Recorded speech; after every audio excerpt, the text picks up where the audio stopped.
सर्वज्ञ श्री चक्रधर स्वामी की जय। माईकचं नियोजन झालंच नाही का काल? बरं बरं बरं, ठीक आहे ठीक आहे। आजपासून पुणे जिल्ह्यातील शिरूर तालुक्यातील अहमदाबाद येथे आपण कार्यक्रमाचं आयोजन केलेलं आहे।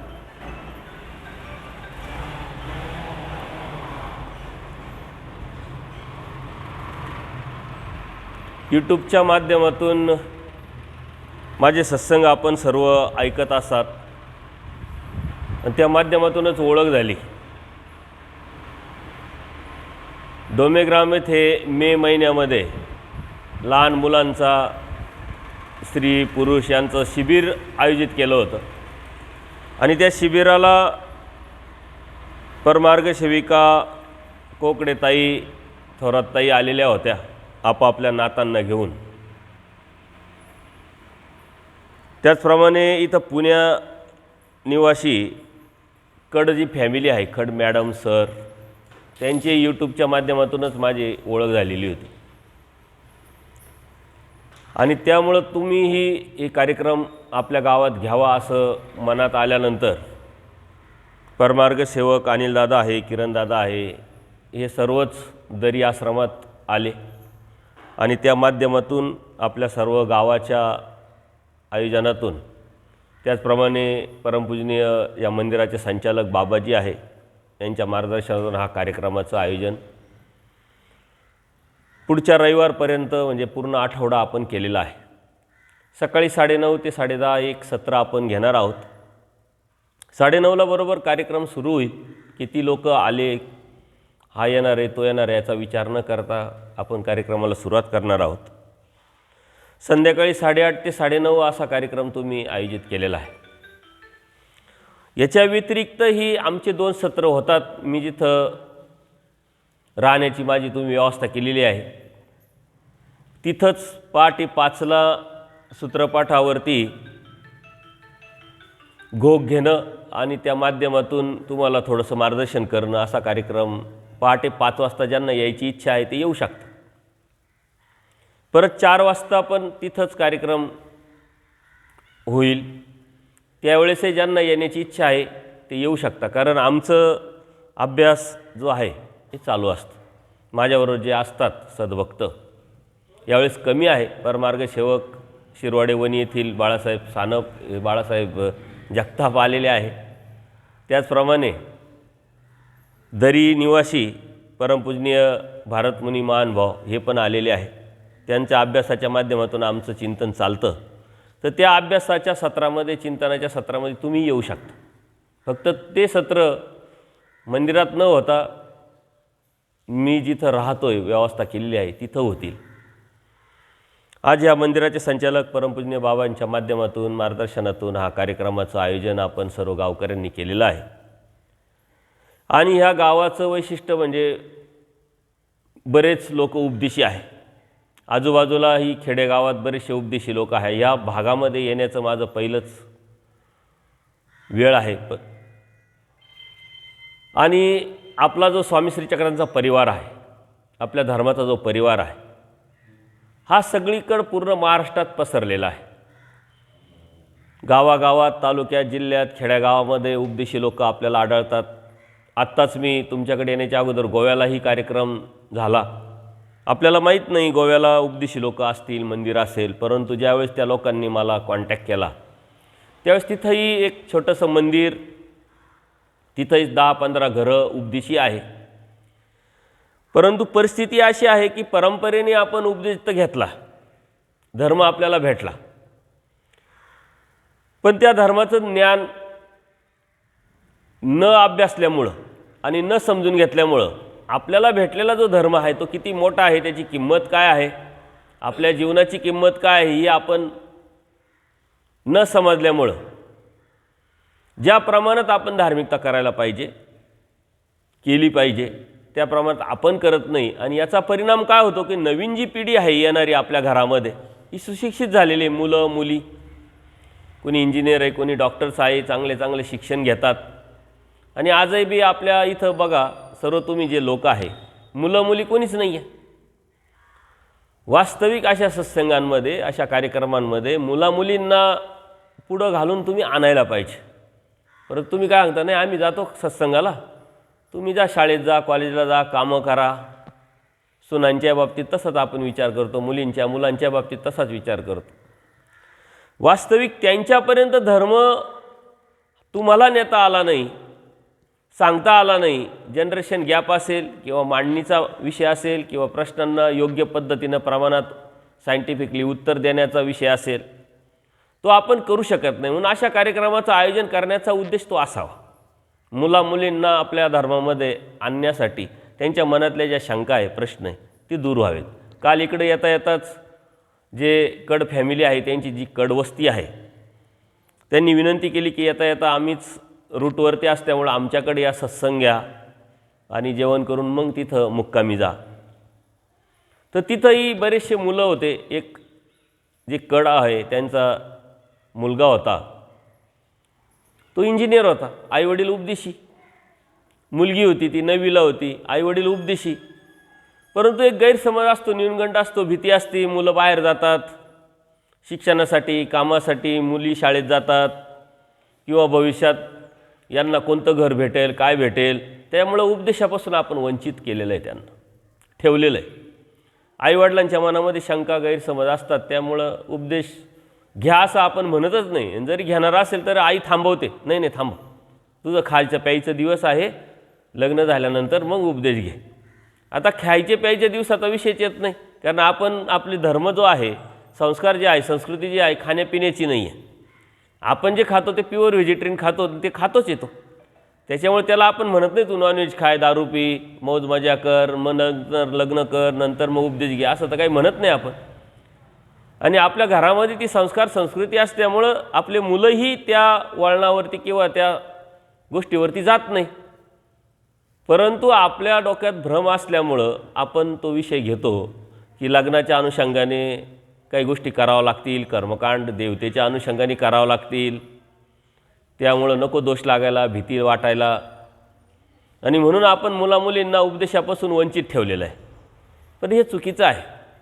सर्वात प्रथम आपली जी कर्मनिष्पत्ती आहे किंवा ज्ञानाचा आणि प्रेमाचा जो अधिकार आहे, हा जीवाला 8व्या वर्षापासूनच सुरू होतो. 12व्या वर्षी ज्ञानप्रेमाचा अधिकार निर्माण होतो. आणि विकल्पजनित ज्या बी गोष्टी आहे, कर्म आहे, ते 8 वर्षावर सुरूच होतं. तर आपण 8 वर्षानंतर मुलामुलींना उपदेश द्यायला पाहिजे. शाळेत आपण 6व्या वर्षी घालतो, त्यांना विचारत नाही की आपण शाळेत तुम्ही जाल का नाही, जायचं आहे का नाही. आपण शाळेत घालण्याचा निर्णय घेतो का त्यांचं भलं व्हावं, त्यांचं हित व्हावं, आणि तो निर्णय आपण त्याच्या हितासाठी, भल्यासाठी घेतलेला असतो. सर्वात चांगला निर्णय कोणता आहे की परमेश्वराचा जो धर्म आहे तो त्याला देणं, म्हणजे संस्कार देणं, संस्कृती देणं, आणि त्याचपासून आपण थांबवतो. हे सर्व आपलं अज्ञान आहे. याचं कारण काय की आपण उपदेश घेतला आहे म्हणजे काय केलं आहे, आपण उपदेशी आहोत म्हणजे नेमकं आपल्याला भेटलं आहे काय, भेटणार काय. आणि आपल्या आजूबाजूचे जे लोक आहेत ते बिगर उपदेशी आहे, तर ते का बिगर उपदेशी आहे, आपल्यालाच का उपदेश भेटला आहे. तर परंपरा म्हणून आपण उपदेश घेतला. काही लोकांना काही अडीअडचणी असतात, संकट असतात, किंवा काही गोष्टी प्रभावाखाली येतात, मग आपण त्याला काय म्हणतो, हा अधिकारी जीव आहे, पूर्वकर्माचा अधिकार, असं आपण त्याला जोडतो. वास्तविक धर्म हा बुद्धिवाद्यांचा आहे, विचार करणाऱ्याचा आहे. मग एखादा व्यक्ती काय करतो की अभ्यास करतो, वाचन करतो, समजून घेतो, साधू संतांशी चर्चा करतो, तुमच्यासारख्यांशी चर्चा करतो, आणि तुमच्याबरोबर राहून राहून एक प्रभाव पडतो की नेमकं हे लोक करतात का. हे अमावस्या पाळत नाही, पौर्णिमा पाळत नाही, शुभाशुभ पाळत नाही, ज्योतिषशास्त्र वास्तुशास्त्र पाळत नाही, कर्मकांड ऋतवैकल्य उपास तापास करत नाही, एकनिष्ठ भक्ती करतात. कोणाची करतात? श्रीकृष्ण महाराजांची. कारण श्रीकृष्ण महाराज हे जगमान्य अवतार असल्यामुळं त्याच्यावरती प्रभाव होतो, आणि त्या प्रभावाखाली येऊन कधीतरी तुमच्या संपर्कातला एखादा नातेवाईक असेल, मित्र असेल, तो उपदेशी होतो. परंतु ती मांडणी तुम्ही जर केली तर तुमच्या आजूबाजूचे बरेचसे लोक उपदेशी होऊ शकतात. परंतु मांडणी करण्याच्या अगोदर पहिले तुम्हाला माहिती असलं पाहिजे नेमका धर्म काय आहे, धार्मिकता काय आहे, उपदेश घेणं म्हणजे काय आहे. मान व संप्रदाय हा काही वेगळा संप्रदाय आहे का, हिंदू धर्माव्यतिरिक्त काही धर्म वेगळा आहे का, हे तुम्हाला माहिती असलं पाहिजे. आणि जर ते माहिती असेल धर्माविषयी तर तुम्ही आपोआपच दुसऱ्याबरोबर चर्चा करू शकता. जी आपल्या मनातली भीती आहे, न्यूनगंड आहे, गैरसमज आहे ती पण जाऊ शकते आणि आपल्या आजूबाजूला जे लोक आहे ते अनुकूल होऊ शकते. आज परिस्थिती अशी आहे की तुम्ही समाजामध्ये फिरतात, नातेवाईकांमध्ये फिरतात, तुमचा धर्म तुम्ही सांगत नाही का, तर तुम्हाला तो सांगता येत नाही. काही प्रश्न विचारला तर आपल्याला येतील का नाही सांगता, म्हणून एक न्यूनगंड, भीती आणि चेष्टेचा पण विषय होतो. नातेवाईकांमध्ये, मित्रमंडळींमध्ये कुठं गेल्यानंतर अरे यांना चालत नाही, हे का करत नाही, हे असंच नाही, यांचं आम्हाला सर्व चालतं, आमचंच का चालत, त्याच्यावर तुमच्या मनामध्ये एक भीती निर्माण होते का काय सांगावं यांना, या लोकांना. परंतु आपण चर्चा करत असताना बऱ्याच गोष्टीवर चर्चा करतो, पण धर्मावरती कधी चर्चा करत नाही. नम्रतेने, शांततेने आपण जर त्यांना सांगितलं तर ह्या गोष्टी खूप सोप्या होऊ शकतात आणि तुमच्या मनातला जो आत्मविश्वास आहे किंवा नवीन पिढीपर्यंत धर्म नेण्याचा जो विषय आहे तोही सोपा होऊ शकतो. म्हणून धर्म काय हे आपण पहिले बघितलं पाहिजे. परमेश्वराने सृष्टी निर्माण केली, याच्या पाठीमागचं कारण काय असेल, सृष्टी निर्मितीचा उद्देश काय असेल, हा एकच उद्देश आहे की स्वतःचा जो आनंद आहे तो जीवाला द्यायचा आहे. परंतु जीवाला द्यायचा डायरेक्ट निर्णय घेतला का परमेश्वरांनी? नाही. तर परमेश्वर शोधक, वेदक, बोधक, द्रावक आहे. म्हणून परमेश्वराला कधीतरी वाटलं की आपल्याजवळचा जो आनंद आहे हा तो कोणाला तरी दिला पाहिजे, कारण जे आहे ते देण्याची प्रवृत्ती परमेश्वराची. दया, माया, कृपा, करुणा ही परमेश्वराचे जे गुण आहे, तर त्यातला जो कृपा गुण आहे, या कृपा गुणाच्या माध्यमातून परमेश्वराला कृपा उपजली की आपल्याजवळचा आनंद आपण कोणाला तरी द्यायला पाहिजे. मग द्यायचा तर कोणाला द्यायचा, कोण अधिकारी आहे, कोण घेऊ शकतं, आणि या अनुषंगाने मग त्यांनी शोधणी चालू केली. या शोधणीमध्ये परमेश्वराने आपल्याला 4 पदार्थ सांगितले. या सृष्टीमध्ये 4 पदार्थ आढळतात. त्यातला पहिला पदार्थ आहे जीव. का ते आपण आहोत. नुसते आपणच आहोत का? आपण तर नरदेहामध्ये आलेलो आहोत. नरक योनीमध्ये अनंत जीव आहे. चलद्रूप नरक आहे, स्थावर नरक आहे जे आपल्याला दिसतात. चलद्रूप म्हणजे 84 लाख योनी जे प्राणी आपल्याला दिसतात ते चलद्रूप नरक आहे. आणि स्थावर नरक म्हणजे झाडं, झुडपं, तृणादिक जेवी आहे त्यात सुद्धा जीव असतात, याला स्थावर नरक म्हणतात. हे 2 नरक आपल्याला दिसतात, परंतु असे 13 नरक परमेश्वरांनी सांगितलेले आणि त्या त्या ठिकाणी त्या त्या जीवानी केलेल्या कर्मानुसार ते नरक भोगत असतात. असे अनंत जीव आहे. हा या सृष्टीमधला पहिला पदार्थ आहे जीव. दुसरा पदार्थ आहे देवता. त्या देवतेच्या अनुषंगाने आपल्या मनामध्ये अनेक भीती आहे आणि अन्य लोकांमध्येही त्याविषयी भीती आहे. अज्ञान असल्यामुळं गैरसमज आहे, न्यूनगंड आहे.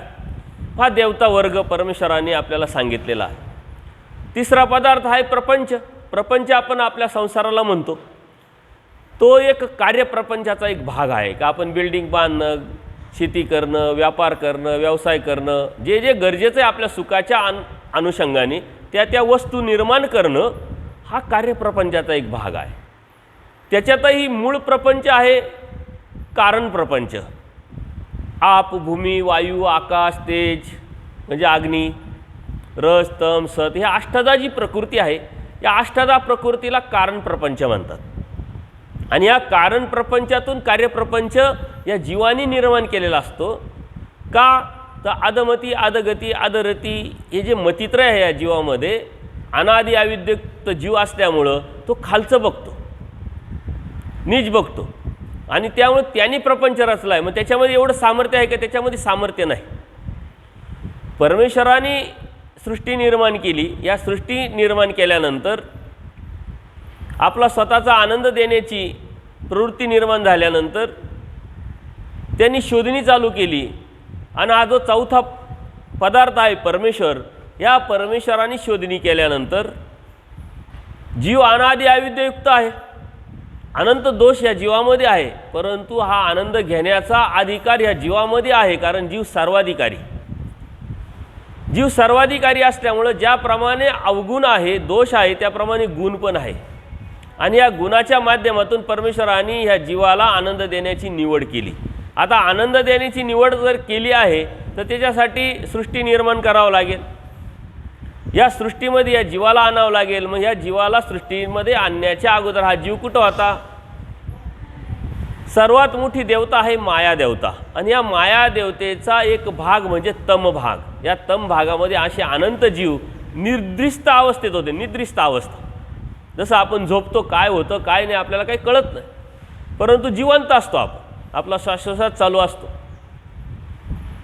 आपण जिवंत असूनही आपण मेल्यासारखं असतो, याला निद्रिस्त अवस्था म्हणतात. या निद्रिस्त अवस्थेमध्ये असे अनंत जीव या मायेच्या तमात पडलेले होते. आणि मग परमेश्वराने या मायेच्या माध्यमातून त्यांना चेतवलं, म्हणजे जीव उठवलं, आणि या उठवण्यातून त्यांना सामर्थ्य दिलं. आणि त्या सामर्थ्याच्या माध्यमातून त्याच्यामध्ये मग अगोदरच मतित्रय असल्यामुळं, अनादि अविद्यायुक्त असल्यामुळं, अज्ञान असल्यामुळं त्यांनी मात्र प्रपंच रचला. हा जो प्रपंच तो आपण रचला आहे. जरा किडीकोश असतो बघा, तुम्ही बघितलं असेल कधीतरी, ती स्वतःसाठी घर बनवते, आणि घर बनवल्यानंतर त्याचा जो दरवाजा आहे त्या दरवाजाचाही बंद करते, आणि त्याला नंतर बाहेरच पडता येत नाही. तो किडीकोश जो असतो ना, स्वतःसाठी बनवलेल्या घरामध्ये बंद अवस्थेत पडल्यामुळं तिथंच तो गुदमरून मरतो. तसं आपलं झालेलं आहे.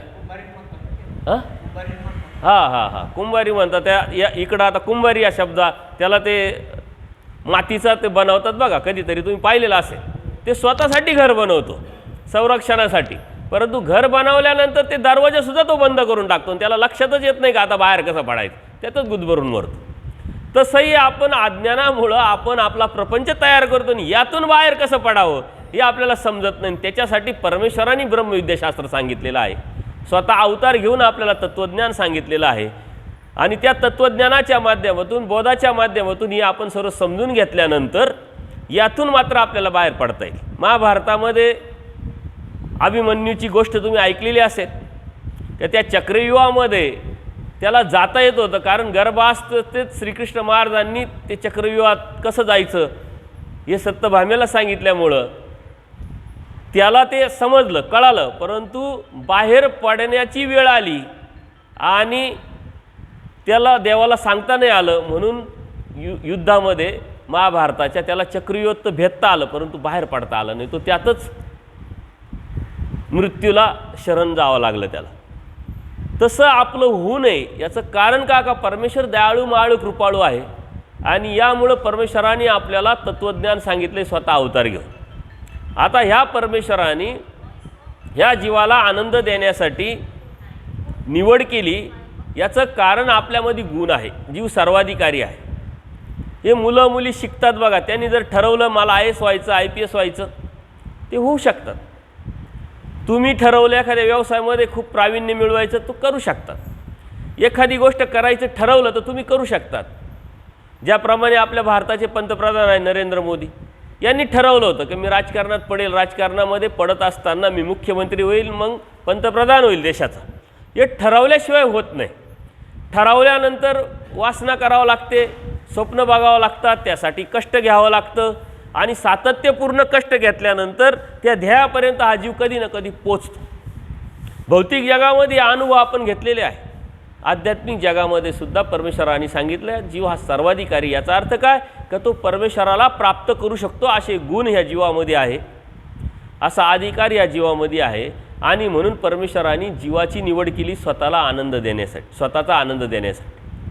आता सृष्टी निर्माण केल्यानंतर मायेकरवी या जीवांना सृष्टीत आणलं. आता या सृष्टीत आणल्यानंतर ही सृष्टी चालवावं लागेल.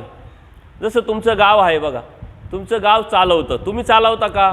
नाही, तुम्ही निवडून दिलेले जे पदाधिकारी आहे, जे लोकप्रतिनिधी आहे, मग सरपंच आहे, सदस्य आहे, हे गाव चालवतात. गाव चालवण्यासाठी ज्यांना जे जी गरजेचं पडेल सरकारच्या सिस्टीमनुसार ते निर्णय ते घेतात.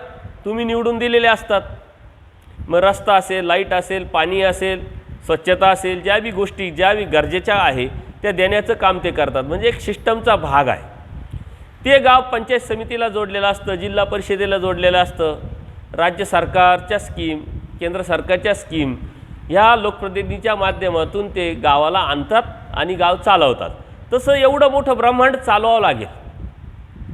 नुसती निर्मिती करून चालणार नाही, तर ते चालवावं लागेल. मग ते चालवणार कशाच्या माध्यमातून? तर दुसरा वर्ग जो आहे देवता वर्ग. आता अन्य लोकांना किंवा तुम्हाला सुद्धा जर वाचन केलेलं नसेल, अभ्यास केलेला नसेल, सत्संग कधी ऐकले नसेल, तर तुमच्या मनामध्ये सुद्धा देवतेच्या संदर्भात बऱ्याच शंका आहे, संख्येच्या संदर्भात सुद्धा शंका आहे. तुम्ही इतर अन्य लोकांना किंवा अज्ञानी लोकांना विचारलं की देवता किती, तर त्या 33 कोटीच सांगतात. वास्तविक देवता आहे 81 कोटी 1,15,10,000 देवता. आणि हा स्वर्गाचा एक भाग आहे, त्यातल्या संख्या आहे 33 कोटी. मग कर्मभूमीची देवता आहे, अष्टदेवनी देवता आहे, अंतराळीची देवता आहे, स्वर्गीच्या देवता आहे, कैलास वैकुंठीच्या देवता आहे, शिराब्दीच्या देवता आहे, त्यानंतर अष्टभैरव देवता आहे, विश्वदेवता आहे. त्याच्याही नंतर पलीकडं सर्वात मोठी कोणती देवता आहे? चैतन्य देवता, म्हणजे ती माया देवता. आणि त्या मायेच्याही पलीकडं परमेश्वर आहे. आणि ह्या देवतेची रचना अशी आहे का खालची देवतेला वरच्या देवतेने कव्हर केलेलं असतं. म्हणजे वरच्या देवतेचा खालच्या देवतेवरती काय चालतो? अंमल चालतो, ऐश्वर चालतं. ते आदेश देऊ शकतात. सत्संग यूट्यूबवरती माझे असतात, त्यामध्ये जर तुम्ही गेले तर या चारही पदार्थाच्या अनुषंगाने पूर्णपणे स्पष्टीकरण परमेश्वरांनी सांगितलेल्या शास्त्रानुसार केलेलं आहे. का जीव होता कुठं, त्याला आणलं कोणी, कशासाठी आणलं, आल्यानंतर त्याला परमेश्वरांनी काय दिलं, कसं दिलं, आणि मग तो जीवचा जो प्रवास आहे तो कसा सुरू झाला, आणि आपण इथपर्यंत आलो कसं, आणि आल्यानंतर आपल्याला करायचं काय, आणि ते केल्यानंतर आपल्याला भेटणार काय. हा जीव पदार्थामध्ये सर्व पूर्णपणे शास्त्रानुसार तत्त्वज्ञान परमेश्वरांनी सांगितलेलं आहे. ते सत्संगामध्ये आपण अभ्यासक्रमानुसारच हे सत्संग आपण घेत असतो. ते तुम्ही ऐकले तर तुमच्या मनामध्ये स्वतःविषयी जी उत्सुकता आहे ती आपोआपच निघून जाईल. आणि परमेश्वरांनी ह्या जीवाला या प्रपंचात आणल्यानंतर ही सृष्टी चालवण्यासाठी देवतेची निर्मिती, म्हणजे देवता होत्याच, फक्त त्या अव्यक्तात होत्या, त्या व्यक्त केल्या. आणि यांची संख्या आहे 81 कोटी 1,15,10,000. चैतन्य देवतेच्या पलीकडं परमेश्वर आहे. आणि तो जो परमेश्वर आहे तो परमेश्वरनी सृष्टी निर्माण केल्यानंतर या जीवाला या सृष्टीत आणल्यानंतर या जीवाला आता ज्ञान द्यावं लागेल, कारण स्वतःहून ज्ञान जीवाला संभवत नाही. बघा, आपल्या लहान मुलांना समजावं लागतं, शिकवावं लागतं. आपल्यालासुद्धा जरी एखादी गोष्ट माहीत नसेल तर माहिती करून घ्यावं लागते, समजून घ्यावं लागते, मग ती कळते. ज्ञानाशिवाय कोणतीच गोष्ट कळत नाही. मग कोणती गोष्ट असो, शेती असो, नोकरी असो, व्यवसाय असो, घरातलं स्वयंपाक असो, कामं असो, कोणतीही असो, ज्ञान द्यावं लागेल. आणि म्हणून ते ज्ञान देण्यासाठी परमेश्वर स्वतः अवतार घेतात. सृष्टीमध्ये परमेश्वर अवतरती, म्हणजे अनंत ब्रह्मांडांचा नायक जो परब्रह्म परमेश्वर आहे तो या जीवासाठी अवतरतो, म्हणजे आपल्यासाठी अवतरतो. का अवतरतो? तर ह्या जीवाला ज्ञान द्यायचं आहे. कशाचं ज्ञान द्यायचं आहे? जीव, देवता, प्रपंच आणि परमेश्वर या सृष्टीचं मध्ये ज्या गोष्टी आहेत त्याचं ज्ञान द्यायचं आहे.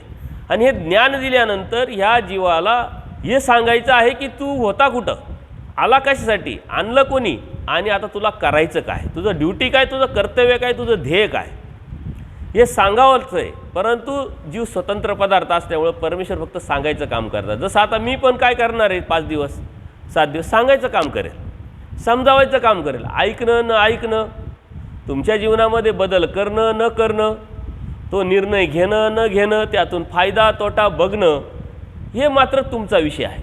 याच्यामध्ये जबरदस्ती कोणी करू शकत नाही. म्हणून परमेश्वरसुद्धा या जीवासाठी अवतारतात. आता जीवासाठी अवतारतात तर जीवासारखं होऊन येतात. जीवाचे गुणधर्म जीवधर्म स्वीकारतात आणि जीवासारखं आलो म्हणून परमेश्वराचं आपण ऐकतो पण. परंतु अलौकिकता असतं परमेश्वरामध्ये, सामर्थ्य असतं परमेश्वरामध्ये. तो वेळोवेळी अनंत लीळेच्या माध्यमातून आपल्याला ते कळतं लीळाचरित्रात गेल्यानंतर. म्हणून परमेश्वराने सृष्टीची निर्मिती केल्यानंतर या जीवाला प्रथम सृष्टीत आणलं आणि साऱ्या देवतेला या सृष्टीचं कार्य दिलं. प्रत्येकाचं कार्य असतं. जसा मुख्यमंत्री आहे, मुख्यमंत्री सारं राज्य चालवतो, पण एकटा मुख्यमंत्री चालवतो का? त्यांच्या अंडर कितीतरी मंत्री असतात, PWDचे मंत्री असतात, MIDC वेगळे MIDCचे मंत्री असतात, पर्यटन मंत्री असतात, सर्व प्रत्येक विभागाचे वाईज मंत्री असतात. आणि त्या मंत्र्यांच्या माध्यमातून त्यांचा जो विभाग आहे प्रशासन ते त्यांच्या अंडर असतं, ते कार्य करतं. तसं या देवतेच्या माध्यमातून सुद्धा हे कार्य करत असताना प्रत्येक देवतेला कार्य नेमून दिलेलं आहे. तो एक सिस्टमचा भाग आहे. कार्य नेमून दिल्यानंतर त्या त्या देवता त्या त्या स्वरूप मर्यादेमध्ये त्या त्या माध्यमातून जे जे कार्य नेमून दिलेलं आहे ते कार्य करतात. मग या जीवाला भोगवणं असेल, सुख असेल, दुःख असेल, हे सर्व कार्य हे देवता करतात. म्हणून तो एक सिस्टमचा भाग आहे. आता या सिस्टमचा भाग असल्यामुळं त्यांच्याविषयी मनात आपल्या मनामध्ये भीती बाळगायचं, गैरसमज किंवा न्यूनगंड बाळगायचं काही कारण नाही. आता तुम्ही इथं ग्रामपंचायतीचं कार्यालय आहे बघा, पोलीस स्टेशन पण असेल. या पोलीस स्टेशनपासून तुम्हाला कधीतरी जाण्याचा योग येतो, प्रवास आहे. तुम्हाला भीती वाटते का? भीती वाटण्याचं काही कारण नाही. ग्रामपंचायतीच्या कार्यालयापासून सरपंचाच्या समोरून किंवा ग्रामसेवकाच्या समोरून, पोलिसांच्या समोरून जरी तुम्ही जात असाल तर भीती बाळगत नाही. कारण का? तर आपण काही चोर नाही, आपण काही चुकी केलेली नाही आहे. त्याच्यामुळे तुमच्या मनामध्ये भीतीच निर्माण होत नाही. आपण एक म्हण आहे ना, चोराला भीती कोणाची? पोलिसांची. किंवा चोराच्या मनात चांदणं असं म्हणतो. जो चोर आहे, जो चुकीचं काम करतो, त्याला पोलीस दिसले का तो घाबरतो. पण आपण काही केलेलं नसल्यामुळे आपण काही घाबरत नाही. तसं आपण हे जर तत्त्वज्ञान सर्व समजून घेतलं तर देवतेविषयी जी मनात भीती आहे ती बाळगण्याचं काही कारण नाही, परंतु नियम असतात. त्या नियमाच्या अंडर राहून जर आपण कार्य करत असलं तर मनात आपल्याला भीती येण्याचं काही कारण नाही. आणि ते नियम म्हणजे धर्म आहे, तीच धार्मिकता आहे. त्या धार्मिकतेतून आपण जर धर्म समजून घेतला आणि त्या नियमाच्या अधीन राहून आपण आपलं जीवन कार्य करत राहिलो, धार्मिकता करत राहिलो, तर आपल्या मनामध्ये त्यांच्याविषयी काही मनात विकल्प येण्याचं काही कारण नाही. म्हणजे देवतेला परमेश्वराने कामाला लावलं. थोडक्यात देवता या सिस्टमचा भाग आहे, म्हणून आपण देवता भक्ती करून उपयोग नाही, कारण ते अगोदरच बंधनात आहे. त्याच बंधनात असल्यामुळं आपण बंधनात आहोत. आपण कशाच्या बंधनात आहोत? देवाने आपल्याला आनंद देण्याची का निवड केली? तर हा निरानंद जीव असला तरी आनंद घेण्याचा अधिकारी आहे, सर्वाधिकारी आहे. परंतु आपल्याला रोग लागलेला आहे. कशाचा रोग लागलेला आहे? जन्मवृत्तीचा. आपल्या धर्माचं मूळ तत्व काय आहे? हिंदू धर्माचं मूळ तत्व काय आहे? पुनर्जन्म. जन्माला आलेला मनुष्य काय करतो? कर्म करतो. आणि ते कर्म पूर्ण संपले का आपण मरतो आणि मेल्यानंतर परत जन्माला येतो. आणि जन्माला आल्यानंतर परत कर्म करतो. कर्म केल्यानंतर मरतो, पण मेल्यानंतर लगेच जन्माला येत नाही. आपण जे कर्म जोडलेले आहे, जे कर्म आपण पूर्ण आयुष्यामध्ये केलेले आहे, त्याचं भोगवण्याचं काम आपल्याला मेल्यानंतर करावं लागतं. जे कर्म केलेलं आहे ते कर्म सोडवण्याचं काम आपल्याला मेल्यानंतर करावं लागतं. आणि ते नरकाच्या माध्यमातून करावं लागतं. जसे तुम्ही कर्म कराल तसं तुम्हाला दुःख भेटल. आणि ते दुःख मग चलद्रूप नरक आहे, तेच दुःख स्थावर नरक आहे. असे अनंत दुःख आपल्याला भोगावं लागतात. आणि ते दुःख संपले का मग माणूस जन्म परत आपल्याला भेटतो. तेही कर्मानुसार मग स्त्री होणार की पुरुष होणार किंवा तृतीयपंथी होणार, हे बी कर्मावरती ठरलेलं असतं. आणि त्यानंतर परत आपण कर्म करणार, परत जाणार, परत नरक जोडणार, परत दुःख. ते दुःख संपलं का परत हे सारखं राडगाडं चालू आहे. हे काही थांबत नाही, हे कंटिन्यू चालू असतं. जसं काही गावांमध्ये तुम्ही बघितलं असेल बघा, वेस असते. आज जायला यायला आता पडझड झालेली आहे, पूर्ण तटबंदी. या तटबंदीच्या संरक्षणाच्या माध्यमातून पूर्वी गावामध्ये तटबंदी असायची आणि एकच दरवाजा असायचा, त्याला आपण वेस म्हणायचं. त्या गावामध्ये एक अज्ञानी माणूस असतो, आंधळा माणूस असतो. त्याला जायचं असतं गावाच्या बाहेर. आता गावाच्या बाहेर जायचं तर त्याला वेस शोधावं लागेल, दरवाजा शोधावा लागेल आणि त्यातूनच बाहेर पडावं लागेल. पण त्याला आंधळा असल्यामुळे त्याला काही माहीत नाही की दरवाजा कुठे आहे. मग तो एका डोळस माणसाला विचारतो की मला या गावाच्या बाहेर जायचं आहे, मला नेऊन घालते. म्हणे मला वेळ नाही तेवढा, परंतु मी मार्गदर्शन करतो. ही ती तटबंदी आहे म्हणे, या तटबंदीला पकडत पकडत तुम्ही जा. तटबंदीशिवाय दरवाजा असू शकत नाही म्हटले. दरवाजा येईल, तू दरवाजाच्या बाहेर पडशील. आणि मग त्या तटबंदीला तो हात लावत लावत लावत लावत पकडत पकडत दरवाजापर्यंत येतो. आता दरवाजा आल्यानंतर त्याला खाज येते. आता खाज म्हणजे काय? आपलं अज्ञान. अज्ञानाच्या माध्यमातून प्रपंच, जबाबदाऱ्या, सुखाच्या अभिलाषा, भौतिक सुख, ह्या माध्यमातून जे आपण पळत राहतो ना, ती आपली खाज असते. कारण अज्ञान असल्यामुळं किती गरजेचं आहे, कुठं थांबायचं हे आपल्याला माहीत नाही. आपण करत राहतो, आयुष्य निघून जातं.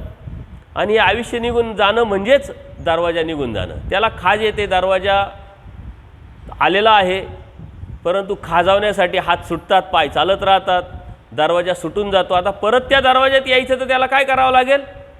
ती पूर्ण तटबंदी फिरून यावं लागेल.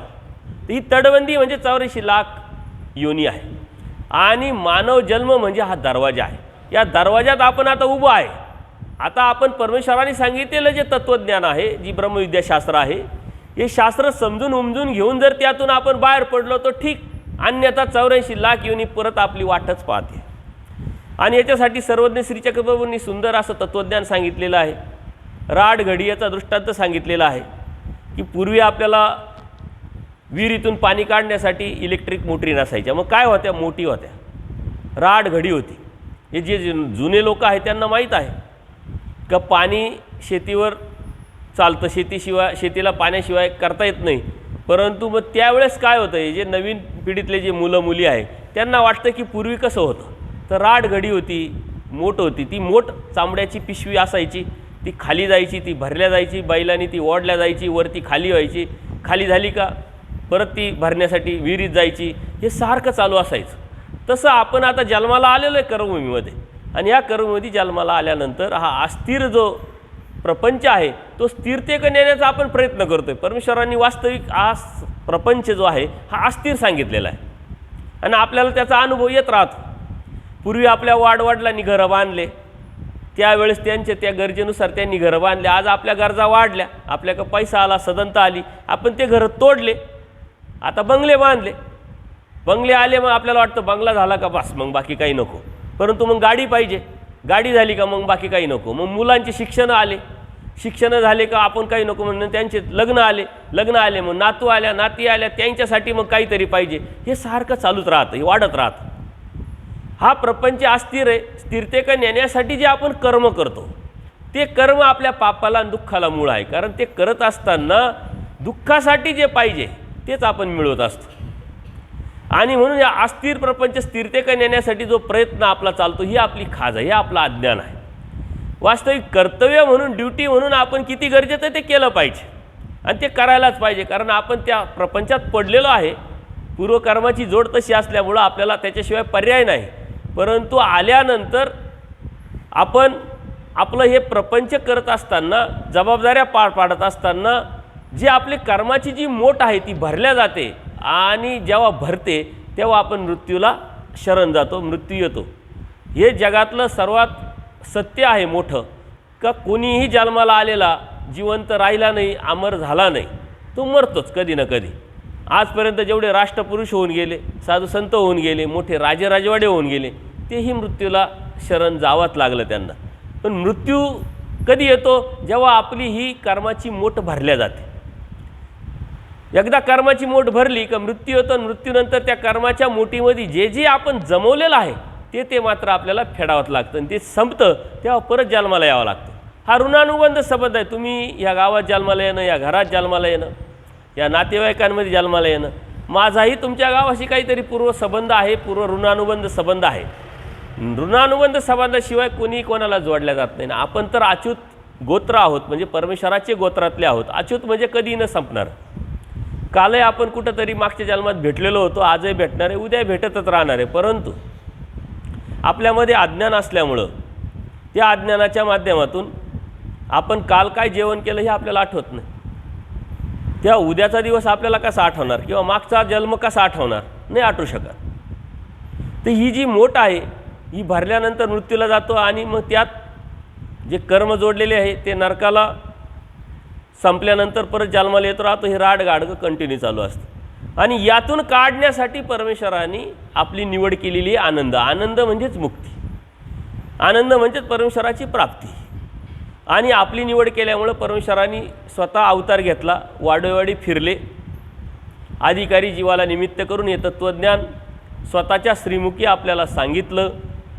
वास्तविक आपण जन्माला आल्यानंतर किंवा मायेच्या तामातून काढल्यानंतर लगेच आपण प्रपंचाला लागलो नाही. मूळ सृष्टी झाल्यानंतर परमेश्वराने आपल्याला हे तत्त्वज्ञान सांगितलं, परंतु आधी कारणास्तव आपण ते सांडवलं. दुसरी मूळ सृष्टी झाली, तिथंही आपल्याला परमेश्वराने स्वतः श्रीमुखी तत्त्वज्ञान सांगितलं, पण आधी कारणास्तमुळं तेही सांडवलं. तिसरी मूळ सृष्टी झाली, तिथंही परमेश्वराने आपल्याला हे तत्त्वज्ञान सांगितलं, आधी कारणास्तमुळं विकल्पाचं कर्म केलं आणि मग चौथी प्रवाससृष्टी तयार झाली, ती या प्रवाससृष्टीमध्ये आज आपण प्रपंच करतो आहे. जे 3-3 वेळा आपल्याला परमेश्वराने तत्त्वज्ञान सांगितले आणि चौथी वेळ आहे. या दाखाचे कितीतरी वेळ होऊन गेलेले असतील, बोध देऊन आपल्याला परमेश्वराने ज्ञान दिलेलं आहे. जीवाच्या कर्माची जी गती आहे ती कशी असते? मानसिक आहे, वाचिक आहे आणि मग प्रारब्ध, म्हणजे मनात येतं, मग आपण बोलून दाखवतो आणि त्यानंतर कर्म करत असतो. म्हणून पहिल्या मूळसृष्टीमध्ये फक्त आपण मानसिक कर्म केलं, दुसऱ्या मूळसृष्टीत वाचिक कर्म केलं आणि तिसऱ्या मूळसृष्टीत प्रारब्ध केलं. की या देवताच का परमेश्वर नाही? परमेश्वरच हा कसा काय परमेश्वर? मीच का परमेश्वर नाही? आणि ह्या विकल्पामुळं आपण नरकात गेलो आणि या नरक संपल्यानंतर परत मानव जन्मात आलो, ती म्हणजे प्रवाससृष्टी. आणि त्यात येऊन परमेश्वराने परत पुन्हा येऊन आपल्याला कोणाच्या तरी माध्यमातून बोध दिला आणि हा बोध परमेश्वर प्राप्तीसाठी दिलेला आहे. बोध म्हणजे काय? जीव, देवता, प्रपंच आणि परमेश्वर यातला नेमका फरक कळाल्यानंतर परमेश्वराची अनन्यभावे एकनिष्ठ भक्ती करणं आणि त्या परमेश्वराने सांगितलेलं तत्त्वज्ञान आपल्या जीवनामध्ये उतरवणं आणि आपल्या जीवनाची मुक्ती आपण करून घेणं, याला म्हणतात बोध. तर तो परमेश्वराने आपल्याला दिलेला आहे. बरं, हे एकदाच दिला का? प्रत्येक सृष्टीमध्ये परमेश्वर हा बोध देतात, प्रत्येक सृष्टीमध्ये देतात. परंतु एका सृष्टीमध्ये एका जीवाला अधिकार एकदाच प्राप्त होत असतो. हा बोध आपल्याला मागच्या सृष्टीमध्ये दिला होता, तिथं आपण तो दवडला म्हणून नरकात गेलो. परत दुसऱ्या सृष्टीत जन्माला आल्यानंतर आपल्याला परमेश्वराने ह्या सृष्टीमध्ये पुन्हा बोध दिला आपल्याला. हा बोधाची जी संधी आहे एका जीवाला एका सृष्टीमध्ये एकदाच प्राप्त होत असते. म्हणून आता तुम्हाला जी भेटली आहे ती या सृष्टीमध्ये पुन्हा भेटणार नाही. जर संधी दवडली तर जन्माला येत राहू आपण, परंतु नरकात येत राहू. जन्ममृत्यू, दुःख दुःख दुःख. परंतु हा बोधाची जी प्रक्रिया आहे किंवा बोधाची जी संधी आहे ती मात्र या सृष्टीत पुन्हा भेटणार नाही, ती पुढच्या सृष्टीतच भेटणार. मग परमेश्वराने पुन्हा पुन्हा येऊन अवतार घेऊन आपल्याला बोध दिला आहे. तो बोध परमेश्वर स्वतः देत असतात. बोध आणि बोधशक्ती परमेश्वराकडूनच भेटत असते. हा जो बोध आहे जीवाकडून जीवाला भेटत नाही, देवतेकडून जीवाला भेटत नाही, परमेश्वराकडूनच भेटत असतो. आणि म्हणून परमेश्वराला अवतार घ्यावाच लागतो. अवतार घेऊन आपल्याला बोध दिला तरी आपण का दावडला? तर अज्ञान, अन्यथा ज्ञान, भौतिक जगाची अभिलाषा, सुखाची अभिलाषा, याचं आपल्याला ज्ञान न झाल्यामुळं आणि योग्य ते समजून न घेतल्यामुळं आपण त्यात गेलेलो आहे. जसं लहान मुलगा असतं बघा, ते रडायला लागतं, बायांना कळतं की याला भूक लागलेली, दूध पाजायला पाहिजे, मग ती त्याला मांडीवर घेते, वाटीत दूध घेते, त्याला चमच्याला भरायला लागते. किंवा एखादा पोरगा आजारी झालं, लहान मुलगा आजारी झाल्यानंतर तुम्ही डॉक्टरकडे गेल्यानंतर डॉक्टर औषधं देतो, ते मुलगा लगेच औषध पितं का? पित नाही. त्याला हात पाय धरावं लागतं, तोंड धरावं लागतं, त्याला जबरदस्ती त्याच्या तोंडामध्ये ते औषध घालावं लागतं. त्या प्रक्रियेमध्ये कितीतरी दूध, कितीतरी औषध वाया जातं, पण तरी तुम्ही हट्ट धरतात की याच्यात पोटात 2-3 चमचे तरी, एखादा चमचा, एखादा थेंब तरी गेलाच पाहिजे. शेजारची बाई येते, ते सारं पाहते, शेजारचा माणूस येतो, ते सर्व पाहतो, ते म्हणतं त्याला भूक लागेल तेव्हा पिल, कशाला तुम्ही जबरदस्ती पाजताय? दूध वाया जातं आहे, औषध वाया जातं आहे.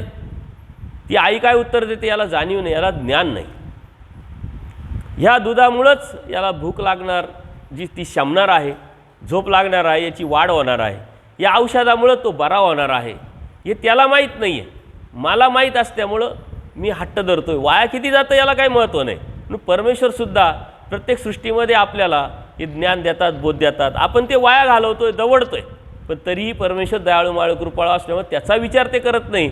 कोणाच्या तरी माध्यमातून कुठंतरी कधीतरी आपल्याला हा बोध परमेश्वर देत असतात, जाणीव करून देत असतात आणि यातून आपण पुढं जात असतो. परंतु आपलं काय झालेलं आहे, परंपरागत जीवन जगण्याची सवय झाल्यामुळं आपण वेगळा विचार करत नाही. आपल्याला परमेश्वर काय आहे, भक्ती काय आहे, त्याचं तत्त्वज्ञान काय आहे, शास्त्र काय आहे हे आपण जाणून घेत नाही. म्हणून परंपरागत धार्मिकता करण्याचा आपण प्रयत्न करतो. याच्याकडं बघतो, त्याचं बघतो, हा करतोय, तसं करतोय, चाललंय.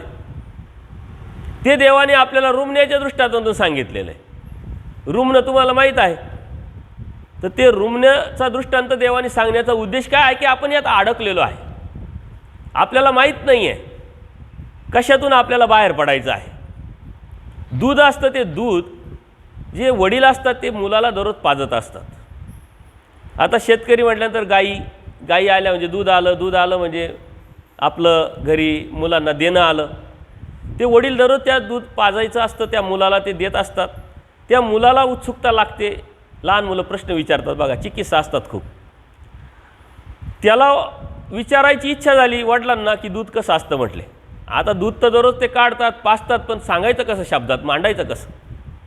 मग त्यांनी काय विचार केला की दूध तर सफेद असतं, आणि मग दूध सफेद आहे तर मग अजून काय आहे सफेद? म्हणले बगळा सफेद आहे। मग ते म्हणले दूध बगळ्यासारखं असतं बाळा। आता त्या मुलांनी बगळा पाहिलेला नसतो, म्हणले बगळा कसा असतो? म्हणले बगळा रुमण्यासारखा असतो। आता ते रुमणं पाहिलं नसतं, म्हणले मग रुमणं कसं असतं? ते हात असं वाकडं करून दाखवतं, म्हणजे बघा हा असं रुमणं असतं म्हटले, याला म्हणतात रुमणं। आता त्याच्या डोक्यात काय घेतलं? दूध बगळ्यासारखं, बगळा रुमण्यासारखं, आणि रुमणं असं असतं, अशा पद्धतीने त्याच्या डोक्यात उतरलं आणि त्यांनी तेच लावून धरलं। जसं आपणही सुद्धा एकच लावून धरतो ना, आपण इकडे तिकडे पाहतच नाही। त्या घोड्याला जसं हे लावलेलं राहतो तो चालत राहतो सरळ, त्याला इकडून तर तिकडून तर काही दिसत नाही, तसं आपल्याकडं झालेलं आहे परंपरेच्या माध्यमातून, अज्ञानाच्या माध्यमातून। तो कधीतरी खेळता खेळता गोठ्यात जातो, तिकडं रुमणं पडलेलं असतं, ते रुमणं त्याच्या डोक्यात काय? रुमणं आता हे दूध आहे। ते अवजारं घेऊन ते दूध म्हणून ते प्यायला लागतं। आता ते रुमणं दूध आहे का? ते तर लाकडाचं अवजार आहे, कडक आहे। ते प्यायला लागल्यानंतर त्याच्या साऱ्या हिरड्या रक्ताळणार, त्याच्यातून रक्त येणार। त्याला मात्र अज्ञान असल्यामुळे ते करत राहतं ती प्रक्रिया। एक ज्ञानी माणूस किंवा डोळस माणूस जात असतो, तो पाहतो की अरे हा मुलगा काय करतोय। मग तो त्याला विचारतो, अरे तू काय करू राहिला? म्हणे मी दूध पितोय। म्हणलं अरे हे दूध थोडी येतं, रूम नाही म्हणे। नाही नाही म्हणे, गप्प बस तू म्हणे, तुला काय कळतं म्हणे, माझ्या बापांनी सांगितलं ते काय खोटं आहे का म्हणे। तसं आपण परंपरा घेत घेत घेत पुढं पुढं जात असतो, परंतु ह्या परंपरेच्या माध्यमातून आपल्यापर्यंत काय आलंय ते किती शास्त्रावरती धरून आहे, किती ज्ञानावरती आधारित आहे, हे चेक करायचं काम मात्र आपलं आहे। आपण बदल केला बघा, बऱ्याच गोष्टीमध्ये परंपरेमध्ये बदल केला। आपल्या कपड्यात बदल, राहणीमानात बदल, कामात बदल, वागण्यात बदल, घरांमध्ये बदल, सगळं बदल केलं आपण। आपली शेतीपूर्वी आपले वाडवडील कसे करत होते, व्यवसाय कसे करत होते, आपण वेगळा कपड्यामध्ये सुद्धा बदल केला आपण। परंतु आपल्या धर्मामध्ये आपण बदल केला आहे का? नाही केला आहे, चाललंय परंपरागत। आता काल मी तिथं सत्संग घेतला, म्हणजे 3-3 पिढ्याचे आम्ही उपदेशी आहे, उपदेशी 3-3 पिढ्याचे। परंतु धर्म काय, उपदेश काय, 4 पदार्थ काय, आपण कोणाची भक्ती करतो नेमकी ही कोणालाच सांगता येत नाही। याचा अर्थ मग तुम्ही परंपरेचे उपदेशी आहे म्हणजे नेमके काय आहे? तर परंपरागत आपण आलो, परंतु समजून घेणं, जाणून घेणं, त्यात बदल करणं, ज्ञानावर आधारित असलेला बदल, तो प्रगतीला आपल्याला कारण ठरतो। आणि मग त्यातूनच प्रगती होत असते, मग ती भौतिक जगाची असो किंवा भौतिक जगाची असो, आध्यात्मिक जगाची असो, ती सर्व कारण ज्ञानावर आधारित आहे।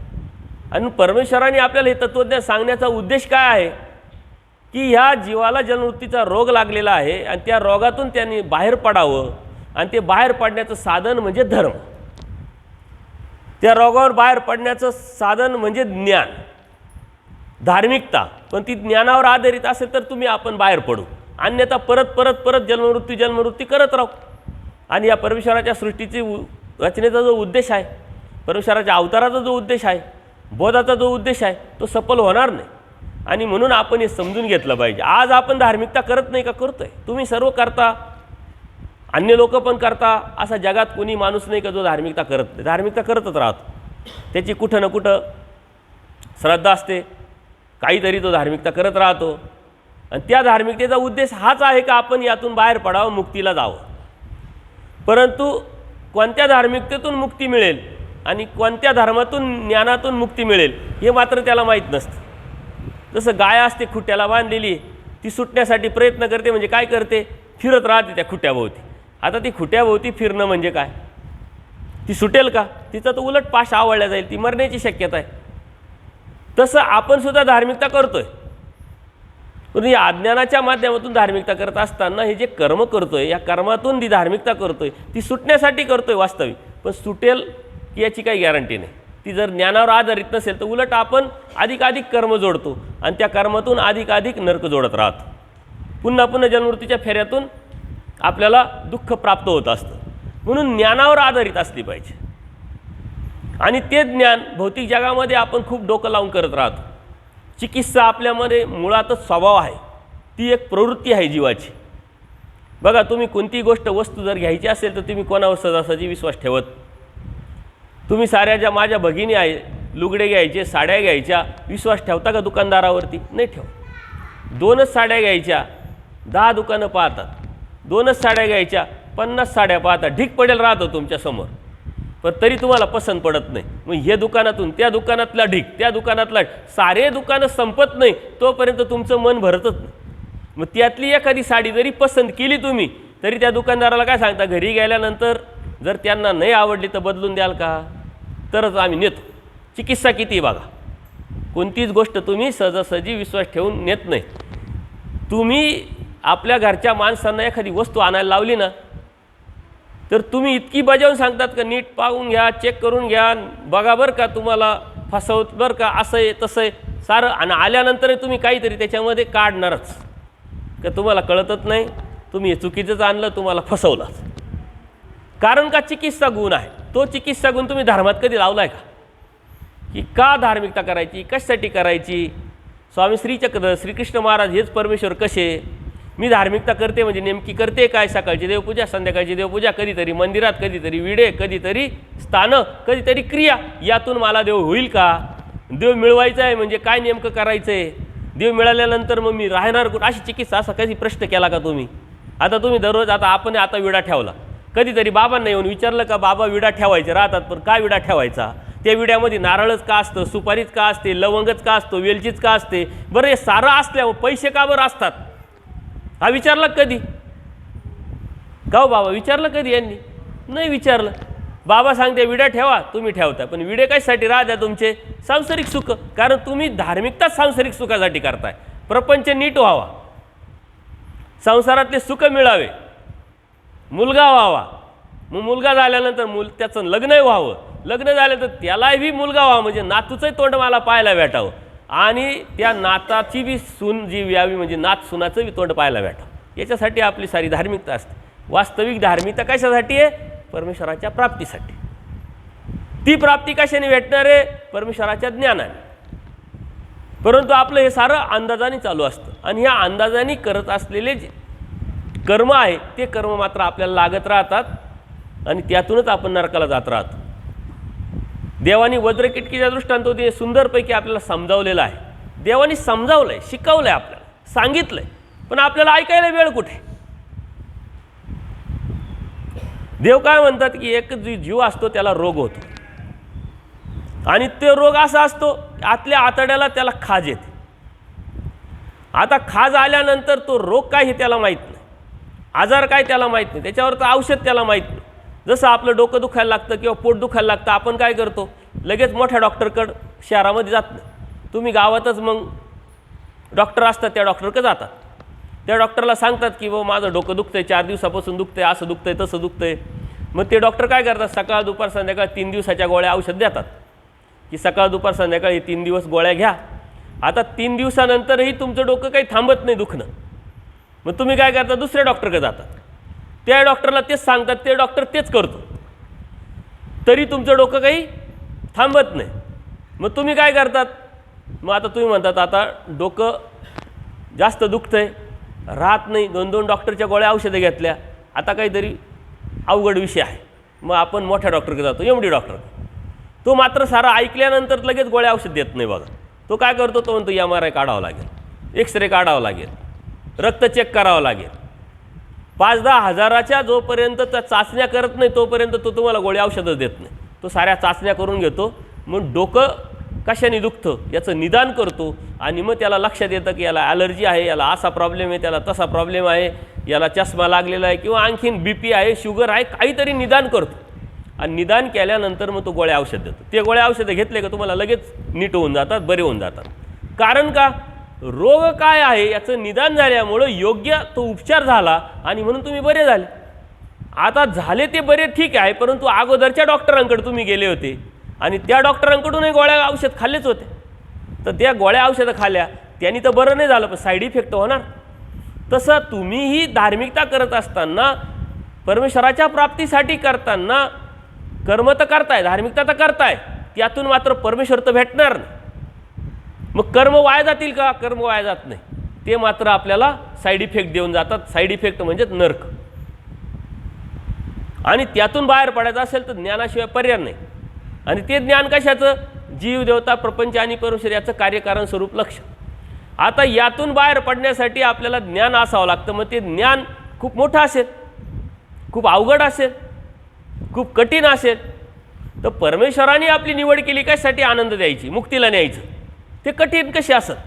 कारण तुम्हाला पास करायचं आहे त्या परमेश्वराला, तुम्हाला प्राप्तीला घेऊन जायचं आहे. परंतु ह्या प्राप्तीला नेत असताना आपल्याला सर्व ज्ञान देऊनही बी आपण अडकलो कशामध्ये? प्रापंचिक कर्तव्यामध्ये. ते कर्तव्य देवाने सोडायला लावले का? नाही. परमेश्वराने अवतार घेतला सुद्धा, त्या परमेश्वराने सुद्धा कर्तव्य केली की नाही? ते कर्तव्य त्या परमेश्वराने केले. परंतु आलो कशासाठी? कशासाठी आलो? हा उद्देश बरोबर ठेवून प्रत्येक जीवाला अधिकार प्राप्त व्हावा याच्यासाठी जीव धर्म, देह धर्म स्वीकारून वाडीवाडी फिरले.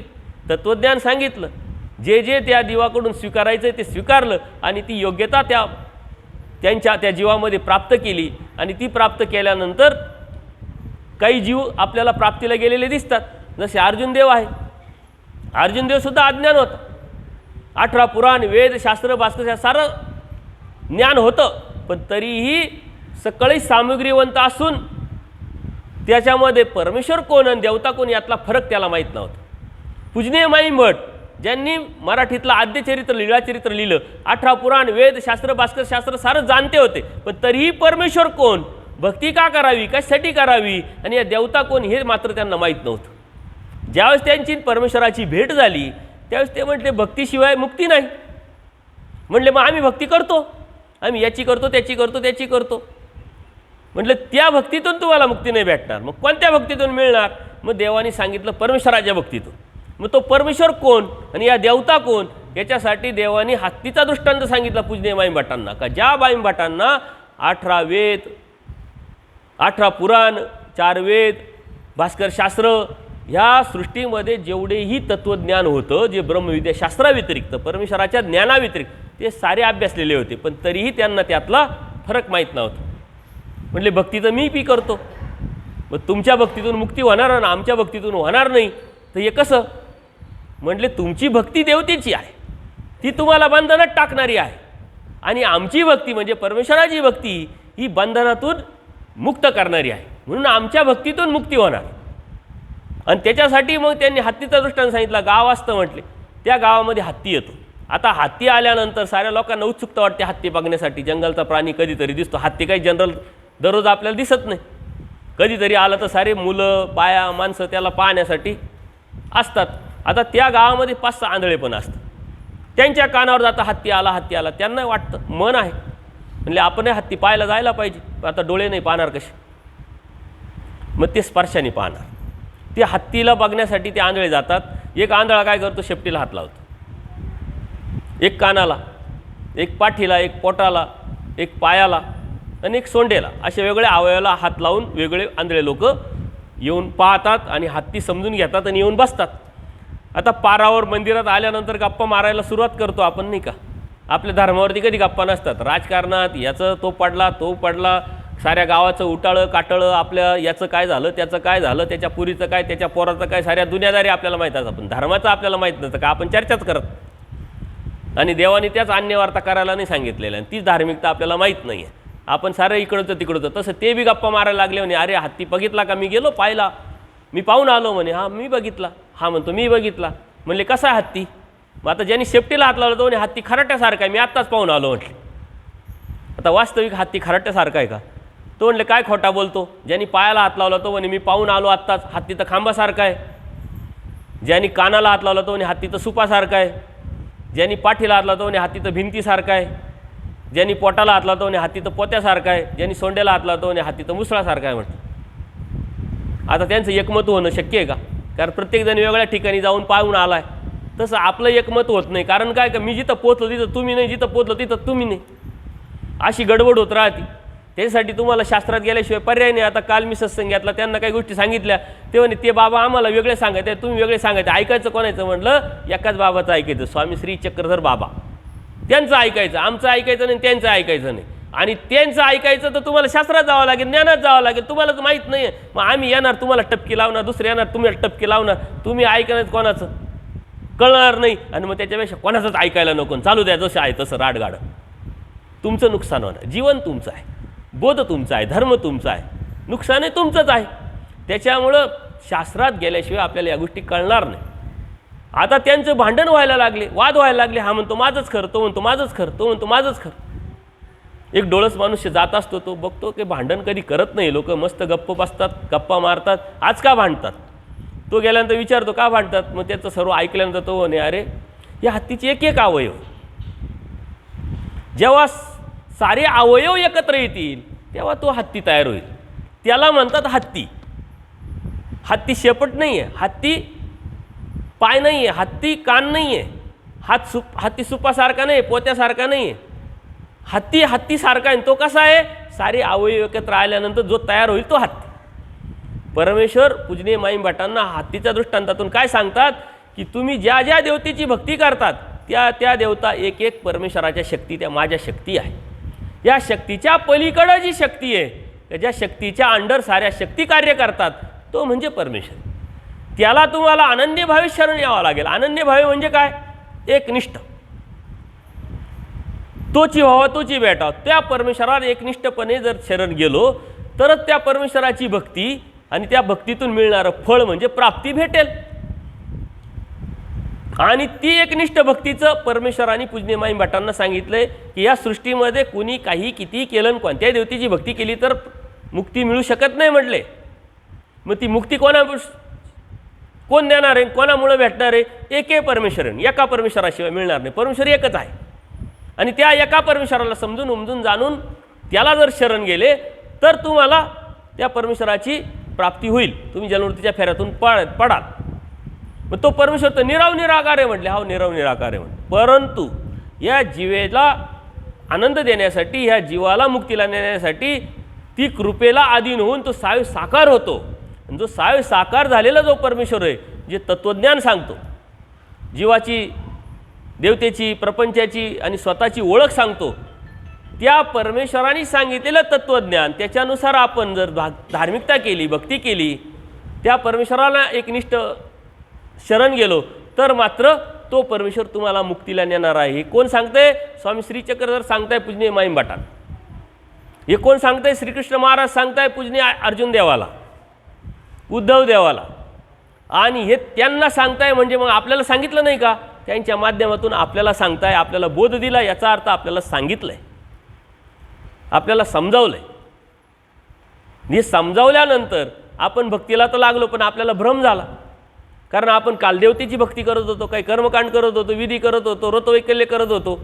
कोणीतरी तुमच्यासारखा भेटला, साधू संत भेटले, त्यांना समजावलं, गीता वाचनात आली आणि मग तुम्हाला वाटलं अरे आपण देवतेची भक्ती सोडून परमेश्वराची भक्ती करायला पाहिजे, उपदेश घ्यायला पाहिजे. मग तुम्ही परमेश्वराची भक्ती करायला लागली आणि तुम्हाला वाटलं देव भेटला. वास्तविक मुलाला शाळेत घातल्यानंतर कलेक्टर होतो, IPS होतो, IAS होतो, शिकतो, डिग्री होतो की शाळेच्या अगोदर होतो? त्याला शाळेत घातल्यानंतर लगेच होतो का? त्याला अभ्यास करावा लागेल, कष्ट करावं लागेल. जो अभ्यासक्रम आहे तो अभ्यासल्यानंतर त्याच्या पद्धतीनं पेपर द्यावा लागतील. पेपरमध्ये बी जसे उत्तर आहे तसेच लिहिले तर मार्क भेटतील. शिक्षकांनी तर शिकवलं आहे तसं, पण यांनी दुसरंच काही लिहित बसला पेपरला तर मार्क भेटतील का? तसं तुम्हाला बोध दिला याचा अर्थ काय? परमेश्वराने तुम्हाला प्रवेश दिला. कशामध्ये प्रवेश दिला? मुक्तीच्या शाळेमध्ये, कैवल्याच्या शाळेमध्ये, परमेश्वराच्या प्राप्तीच्या शाळेमध्ये, आनंदाच्या शाळेमध्ये. पण आपला भ्रम काय झाला? शाळेत आलो आपण, आता आपल्याला देव भेटला नाही.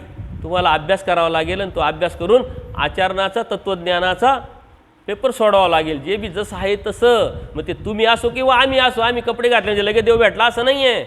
आम्ही बी इथं का कपडे घातले, कशासाठी घेतले, दीक्षा का घ्यावी, हे जर आम्हाला नाही समजलं तर आम्ही बी नापास. आम्हाला सबसिडी असं काही नाही आहे. जीव तुम्ही आहे, आम्ही आहे. तुम्हाला जे लागतं ते आम्हालाही लागतं. जेवढी सावधानता तुम्ही बाळगायची तेवढी सावधानता आम्ही पण बाळगायची असते.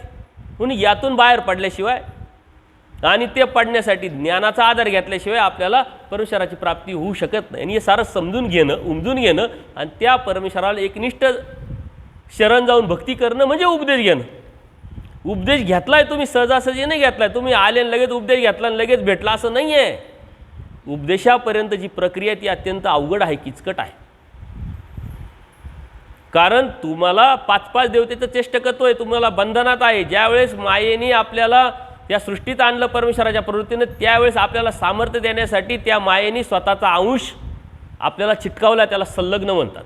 आणि अन्य लोक काय म्हणतात, हा परमेश्वराचा अंश आहे, परंतु आपल्याला बोधाद्वारे परमेश्वराने काय सांगितलं आहे, हा परमेश्वराचा अंश नाही, हा देवतेचा अंश आहे, या माये देवतेचा अंश. आणि तो आपल्याला डायरेक्शन करत राहतो, चेष्टकत्व करत राहतो. आपल्याला जी खाज आहे, यातून बाहेर न पडण्याची इच्छा आहे, हे संलग्नाचं कार्य आहे. तो आपल्याला चेष्टकत्व करत राहतो. या चेष्टकत्व थांबवायचं.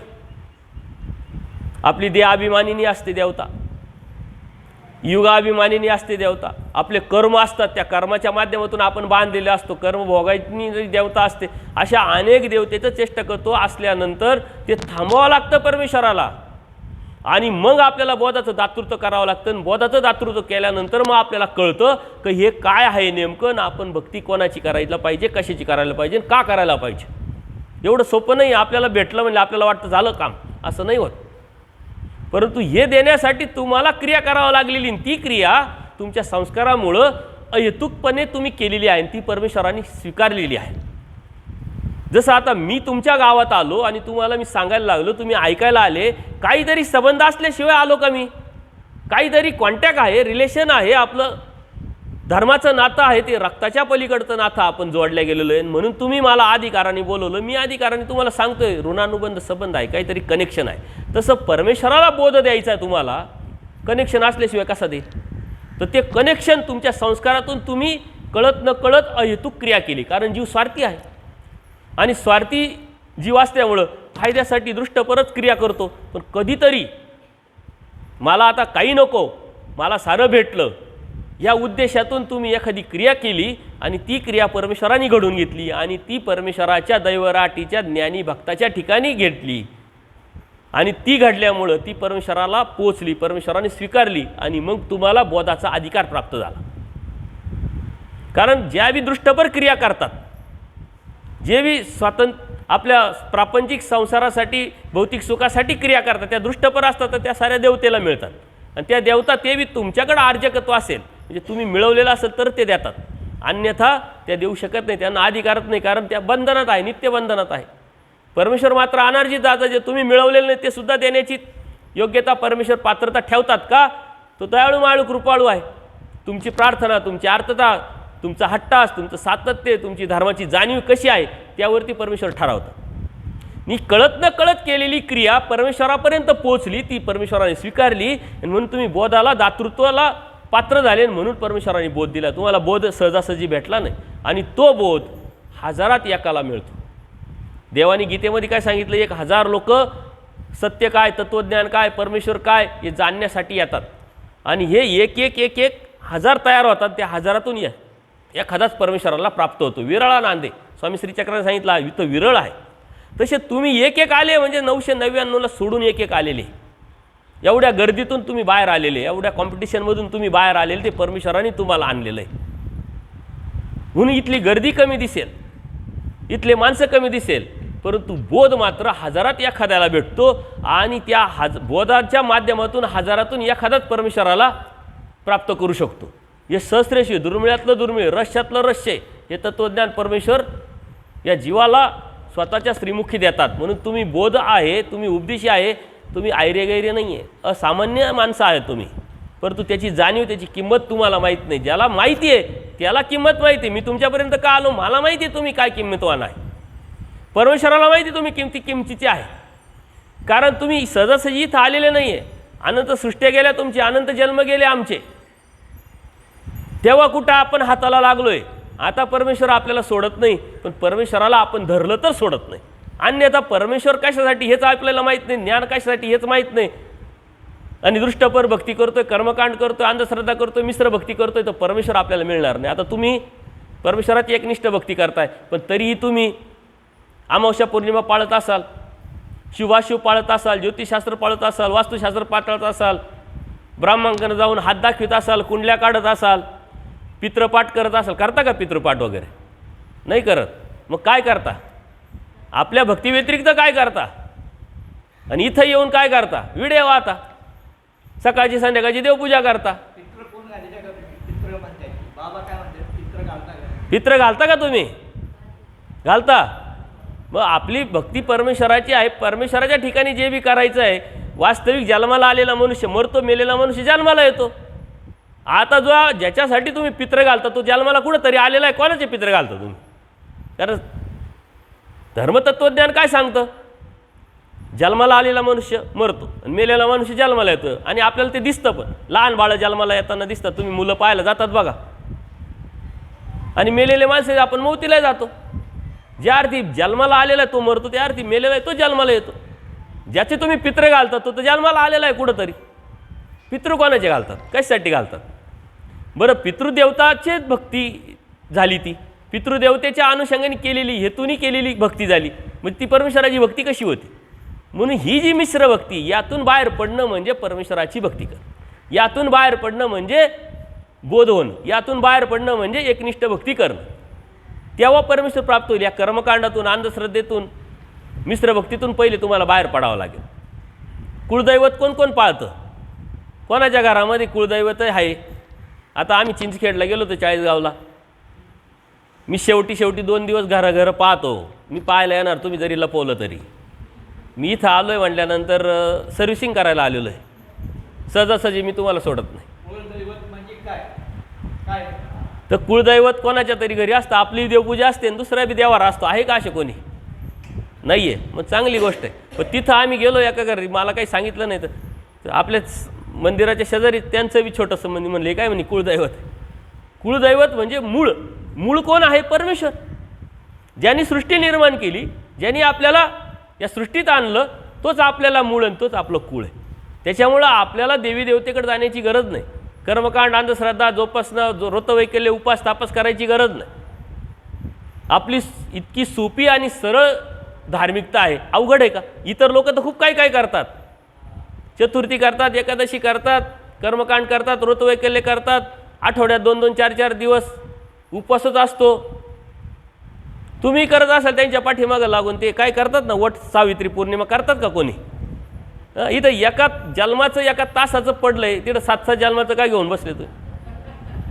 तर नरकात गेलेला जीव त्याची पूजा करणार तुम्ही, आहे की नाही? तर ही संस्कृती आहे आपली. ऋण फेडण्याच्या उद्देशाने आपल्या पूर्वजांनी आपल्यापर्यंत आणलेली. आपण बैलपोळा करतो की नाही? शेती आहे, शेतीला आपल्याला बैल कामं येतो म्हणून आपण ऋण फेडायचं. मग तो बैल आपला देव झाला का? इतर वेळेस त्याची काय करतो आपण? नागपंचमी करतो का? तर शेतकऱ्याचा मित्र आहे. मग नाग इतर वेळेस भेटल्यावर काय करतो? मग तो त्यावेळेस देव नसतो, फक्त एका दिवसापुरता देव असतो का? वृक्ष संवर्धनाचं काम, प्राण्यांना सांभाळण्याचं काम, जे आपल्याला उपयोगी पडणार, या सृष्टीमध्ये जेवढा अधिकार आपला आहे तेवढाच अधिकार त्यांचा आहे. देवानी सांगितलं, स्वामी श्री चक्रधारींनी, तुम्हाला जे बी चतुर्विधामध्ये गेलेले जे प्राणी त्यांना तुम्ही अभय दिलं पाहिजे. चतुर्विध भूत ग्राम अभय द्यावे. त्यांची हिंसा करणं, त्यांना मारणं आपल्याला अधिकार नाही आहे. म्हणून आपण रिस्पेक्ट करायचा आहे. आणि ही संस्कृती आहे, त्या संस्कृतीला आपण धर्म समजलो आणि म्हणून आपण खऱ्या धर्मापासून दूर राहिलो. जसं आपल्याला बघा 12 वाजता जेवण करायचं आहे, पण कोणीतरी कुठंतरी गेलो, आपण दूध घेतलं, मग चहा घेतला, एखाद्या ठिकाणी नाश्ता झाला. दुपारचं जेवण आपण करू शकतो का? कारण आपण काय म्हणतो त्याला, भूक बाचकटली असंच म्हणता ना तुम्ही. जुन्या माणसांना ही शब्द माहिती, नव्यांना काही माहीत नाही. म्हणले काय, आरकड वरकड पोटात गेलं, आता खरं जेवण कसं जाणार? तसं आरकड वरकड डोक्यात आपल्या गेलं, खरा धर्म आपल्या डोक्यात जाणार कसा? म्हणून तुम्ही बोध आहे, परमेश्वराची भक्ती करताय, तर तुम्ही सहजासहजी सारखे नाही आहे. तुम्ही अनमोल अशी माणसं आहे. परंतु आता ती संधी देवानी तुम्हाला दिलेली आहे तुमच्या कर्मानुसार. आता त्या संधीचं सोनं कसं करायचं हे तुम्ही पाहायचं. नाही तर अन्यथा देवानी बऱ्याच गोष्टी सांगितलेल्या आहे. देवानी एक गोष्ट सांगितली, म्हणले एक भक्त असतो, साधू, अन्य साधू, तो गावात फिरत फिरत येतो आणि त्या गावात फिरत फिरत आल्यानंतर 7-8-10 लोक बसलेले असतात पारावरती गप्पा मारत. आता त्यातला एक काय म्हणतो, बाबा तुम्ही कुठून आले म्हणे? म्हणले आम्ही औंढा नागनाथवरून आलो. आता दुसरा काय काय म्हणतो, तुम्ही औंढा नागनाथवरून आले, किती दिवस होते? म्हणे मी 12 वर्ष तिथं तप केलं म्हणे. म्हणलं अरे वा, बरेच तप केलं. तिसरा काय विचारतो, म्हणले औंढा नागनाथ काय आहे, म्हणले देव आहे. म्हणले चौथा काय विचारतो, म्हणले औंढा देव आहे का नागनाथ देव आहे. म्हणले त्या गावाचं नाव काय आहे, औंढा गाव का नागनाथ गाव. तो म्हणतो हे नाही माहिती मला. तू 12 वर्ष तिथं तप केलं, तिथं राहिला, तुला औंढा काय, नागनाथ काय, देव काय, गाव काय माहीत नाही. मग 12 वर्ष केलं काय तू, फक्त खाल्ला आणि झोपलं, याच्या व्यतिरिक्त काय केलं. तसं आपण किती वर्ष झाले उपदेश घेऊन, 15 वर्ष झाले, 20 वर्ष झाले, 10 वर्ष झाले, 3 पिढ्या झाल्या. आणि जर तुम्हाला शास्त्र माहीत नसेल, धर्म माहीत नसेल, त्याच्यातून आपल्यात काय फरक राहिला. मग आपण केलं काय धर्मामध्ये, फक्त देवपूजा, ते बी कशासाठी, घरात नको संकट यायला, कशाला विषयाची परीक्षा. कर्मकांड केले, विधी केला, आणि ते देवाला तर तेच मान्य नाही आहे. धर्माला, देवाला जाणून उमजून समजून जेव्हा आपण भक्ती करतो तेव्हा ते आपल्याला प्राप्त होणार. तुम्ही स्वयंपाक करता, त्या स्वयंपाकात तेल किती टाकायचं, मीठ किती टाकायचं, मिरची किती टाकायची, मसाला किती टाकायचा, याचं ज्ञान आहे की नाही तुम्हाला. जसं तुम्ही शेती करता, या शेतीमध्ये कोणत्या वेळेस काय करायचं, कोणत्या वेळेस कशी फवारणी करायची, जर माहीत नसेल तर शेती नीट होईल का, स्वयंपाक नीट होईल का. तसं धर्मामध्ये काय करायचं हेच माहीत नाही, धर्म नीट होईल का. जो धर्म भेटला आपल्याला अनंत जन्मानंतर, अनंत सृष्टीनंतर परमेश्वराच्या कृपेने, तो धर्म आपल्याला जर समजून नाही घेतला, काय करायचं हे माहीत नसलं, तर तो धर्म आपल्याला भेटणार नाही. म्हणजे जसं एखादा खाटीक असतो बघा, तो काय करतो, दररोजच बकरे मारतो, त्याचा धंदा आहे, व्यवसाय, दररोज हिंसा करतो. देवाने सांगितलं हिंसा पाप, पापातो नरक. हिंसा तर पाप आहे, त्या पापानेच नरक प्राप्त होत राहतात. आता तो आलाय मानव जन्मात, आलाय की नाही, नर तर त्याला भेटलाय. ह्या भारतामध्ये जन्माला येणं एवढं सोपं नाही, कारण ही कर्मभूमी आहे, कर्मनिष्पत्तीची जागा आहे. या महाराष्ट्रात जन्माला येणं एवढं सोपं नाही आहे. त्याच्यानंतरही धर्माचे संस्कार घेऊन जन्माला येणं सोपं नाही आहे. त्याच्याही पुढं जाऊन मानव संप्रदायाचा बोध होणं, उपदेश घेणं एवढं सोपं नाही आहे. तो नरदेहात आला आहे, नरदेहात येऊन तो काय करतोय, दररोजच हिंसा करतोय, म्हणजे दररोज पाप करतोय. जाणार कुठे, नरकातच जाणार आहे. मग त्याला माणसात आणलं कशाला देवाने, तो आला कसा, परंतु कळत न कळत त्यांनी पूर्वकर्मामध्ये मनुष्य देहाचा लेप लावला, म्हणून त्याला आला. परंतु का आलो हे माहीत नसल्यामुळे तो दररोज हिंसा करतोय.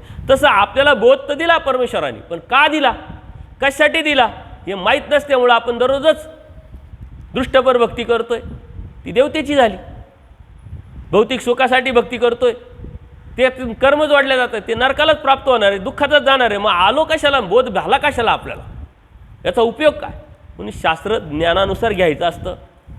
आज पहिला दिवस आहे आणि या पहिल्या दिवसामध्ये आता आपण कंटिन्यू जाणार आहे. पहिल्या दिवशी लोड देणार नाही तुम्हाला, पण याचा विचार करा, चिंतन करा. नुसतं याकडे ऐकलं सोडून असं नका करू. देवाने त्याच्यावर सुद्धा सांगितलं की म्हणजे एक मांत्रिक असतो, त्या मांत्रिकाला कवटी पाहिजे असते, मनुष्याची कवटी पाहिजे असते. तो जातो स्मशानभूमीत. आता त्याला कवटी पाहिजे, तर आपण म्हणतो कवटी कोणती घेतली तर चालेल, पण त्या कवटीची सुद्धा तो परीक्षा पाहतो. एक कवटी घेतो, त्या कवटीच्या कानातून काडी घालतो, ती दुसरी काडी, ती काडी टाकल्यानंतर दुसऱ्या कानातून निघते. तो म्हणतो ही कवटी काही कामाची नाही, ही काहीच कामाची नाही, तो फेकून देतो. दुसरी कवटी घेतो, कानातून काडी टाकली, ती तोंडातून निघते, म्हणजे ही बी काही कामाची नाही म्हटली, तो बी फेकून देतो. तिसरी कवटी घेतलो, कानातून टाकल्यानंतर ती कवटीच्या आतमध्ये ती काडी जाते, ना तोंडातून निघत ना कानातून येत, ही उपयोगाची. परमेश्वर काय म्हणतात, धर्म हा अंतर्गाम्य करावा लागेल, तुम्हाला चिंतन करावं लागेल. एकीकडून ऐकलं, दुसरीकडून सोडलं, काहीच कामाचे नाही. ऐकलं आणि बोललो, काहीच कामाचे नाही. मनात चिंतन करून उपयोगाला आणलं तर उपयोगाचं आहे. जसं आपले जनावर आहे बघा, दिवसभर खातात की नाही, दिवसभर खातात आणि संध्याकाळी बसल्यावर काय करतात, रवंत करतात. ते रवंत केल्यानंतर त्यांचे धातू दष्टपुष्ट होतात. तसं ऐकल्यानंतर जर चिंतन केलं तुम्ही, तुमच्या मनावरती परिणाम झाला, त्याचा उपयोग केला, तर त्याचा उपयोग आहे, अन्यथा काही उपयोगाचे नाही आपण सुद्धा. म्हणून धर्म ज्ञानाने घ्यायचा राहतो.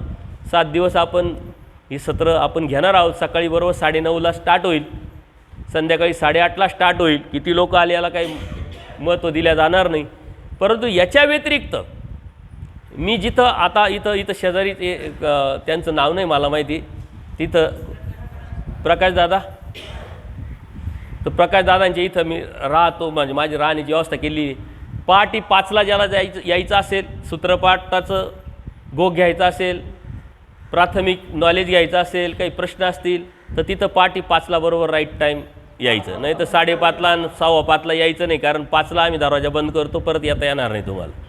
5ला यायचं आणि 4ला सुद्धा तिथं यायची, ज्याला इच्छा असेल, ज्यांना वेळ असेल ते येऊ शकता. तर सूत्रपाठाचं तिथं ते वैयक्तिक आमचे जे माझ्याबरोबर असतात यांचा अभ्यासक्रम चालतो, माझा साधना चालते, त्यात तुम्ही बसू शकता. बाकी 2 सत्र आपण इथं घेणार आहोत. तुमच्या मनात काही प्रश्न असेल तरी सत्संग झाल्यानंतर विचारायला कंजूशी करायची नाही. मनातले जे शंका आहे त्या दूर झाल्या पाहिजे. इथं आता सारेच उपदेशी घे, मुलं वगैरे जे नंतर आले ते उपदेशी आहे का बाळांनो? तुम्ही उपदेश घेतला आहे का? गुड. या मुली आल्या त्यांनी उपदेश घेतला आहे का? नाही घेतला. तुमचे आईवडील उपदेशी आहे, परंतु तुम्ही आता वेल एज्युकेटेड आहात, तुमचं वय हेच योग्य वय आहे धर्म समजून घ्यायचं. धर्म काही खूप मोठा अभ्यास नाही, खूप मोठं ज्ञान नाही आहे, परंतु प्राथमिक नॉलेज आपल्याला असलं पाहिजे. तर दररोज या सत्रांमध्ये या. यूट्यूबवरती गेल्यानंतर माझे सत्संग असतात ते ऐकले तरी तुमच्या मनातले बरेचसे शंका दूर होतील, कारण तो अभ्यासक्रम तयार केलेला आहे आणि तुम्हाला समोर ठेवणं तो असल्यामुळं ती लिंक पण मला नंबर दिला, बाळासाहेब जगताप यांच्याकडे नंबर दिलेला आहे या ताईंनी. त्यांच्यात नंबर आहे का बघा तुम्ही, नसेल तर तुमचा ॲड करा, तुम्हाला ती लिंक येईल आपोआप ॲटोमॅटिक, आणि जे सत्संग चालतात ते पण येतील. तुमचा चालता बोलता काम करता करता अभ्यास होईल. असंच बसलं पाहिजे, तिथंच उठलं पाहिजे असं काही नाही. तुम्ही प्रवास करून ऐकू शकता, काम करताना ऐकू शकता, स्वयंपाक करताना ऐकू शकता. पहिले धर्म समजून घ्या, मग पुढं अभ्यास होईल. पहिले कोणती गोष्ट आपण समजून घेतो मग कृतीत आणतो ना, तर कृती करण्याच्या वेळेस आपोआप तुम्ही सिरियस व्हाल. त्याचं पावित्र्य राखा, पहिले समजून घ्या. आणि हे या जे आयोजक आहे यांच्या माध्यमातून हा योग आला, त्याचा सर्व गावकऱ्यांनी फायदा घ्यावा हेच मी आव्हान करल. सर्वज्ञ श्री चक्रधर स्वामी की दंडवत हो.